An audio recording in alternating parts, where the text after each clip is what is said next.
Hey, so this is a demonstration of this device called Geo Calc. It's currently still in development, but it's working pretty good.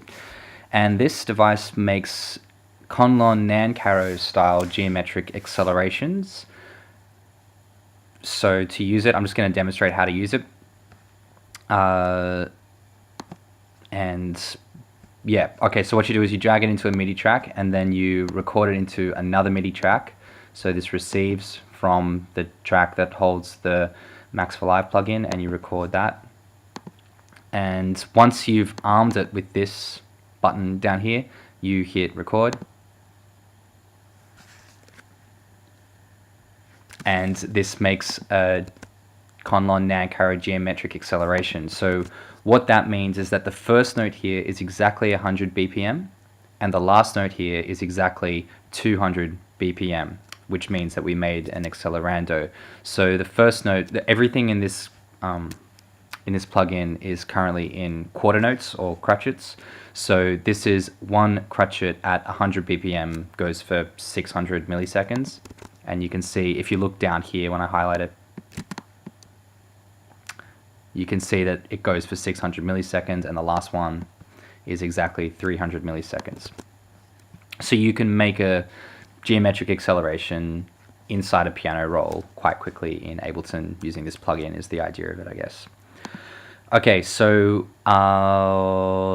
the next thing is this is the amount of notes you want to happen. So you can have any amount of notes geometrically accelerating, right?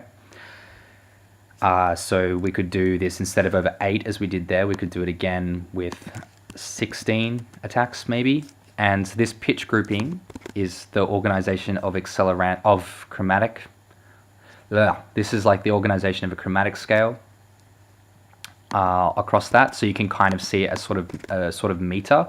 So, you know, because we picked 8, you can kind of see 1, 2, 3, 4, 2, 2, 3, 4. And the pitch grouping does that, and the velocity grouping puts a loud note every 4 beats, so you can kind of see a downbeat if you wanted to see a sort of meter. So maybe we'll do a different one. We'll think in like 6/8. So we'll put a grouping of 6 there, and then every 3 notes we'll put a louder note. And then we'll say that we're doing 4 bars of 6/8, if that makes sense. And let's do a different time as well. So we'll go from 60 BPM up to 180 BPM and get that to go, arm it, and we'll do that now.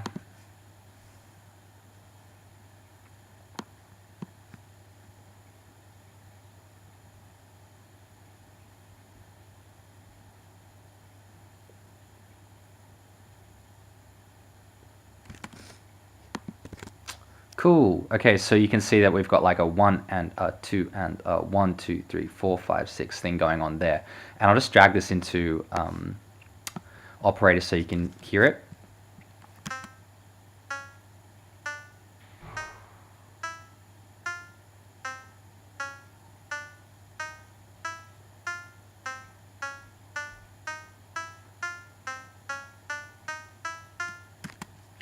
Yeah, so the operator isn't playing the velocities, obviously, because the velocity is set to 0 there, but if it was like that, you would hear it.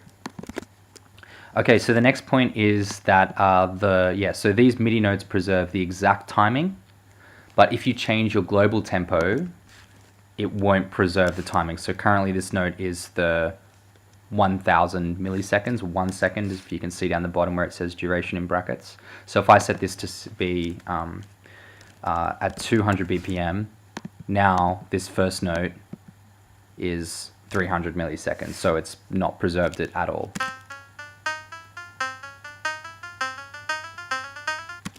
Yeah, so that's kind of the trade-off that's happened there. What you can do with it though, that's kind of neat, is in the device, is I've made this kind of polytempo calculator. So what that means, right, is you can squeeze, is it gives you the tempo that you can squeeze the geometric acceleration that you've written inside of a constant tempo. So for example, we made like 4 bars of 6/8, right? And let's just say we wanted to fit that into 2 bars of 4/4 at a tempo, what we could do is we would say 2 bars of 4/4 would be 8 quarter notes. So we could fit this geometric acceleration inside of 2 bars of 4/4 at 33 beats per minute. So that's kind of slow. Let's maybe make it 16 BPM. So 67 BPM, that's kind of nicer. So if we set this tempo to be 67.1658 BPM, this geometric acceleration will fit exactly inside of it. Yeah, so you can then export, like if that's what you want to do, you hit this export button and you can see that changes your tempo. It is, I know it's rounded there, but the Ableton tempo does actually receive the full decimal thing, so it is accurate. And now if we do our geometric acceleration, we'll see that it fits inside of 4 bars of 4/4 at 67.1 blah blah blah beats per minute. Okay, let's check that out.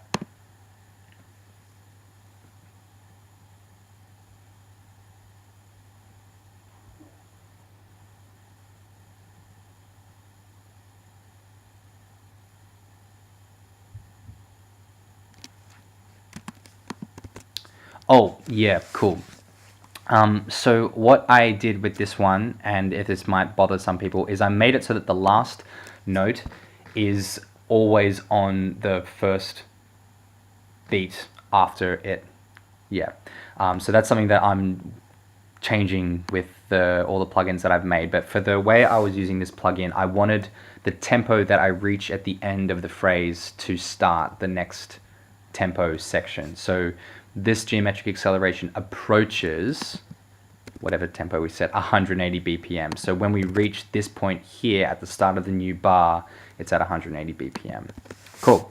So that's pretty much it. I hope to hear some suggestions and comments, and if you have any questions, please hit me up on, you can comment here on the Max for Live page, or you can email me, it's down here in the plugin. And yeah, have fun with it. Cheers.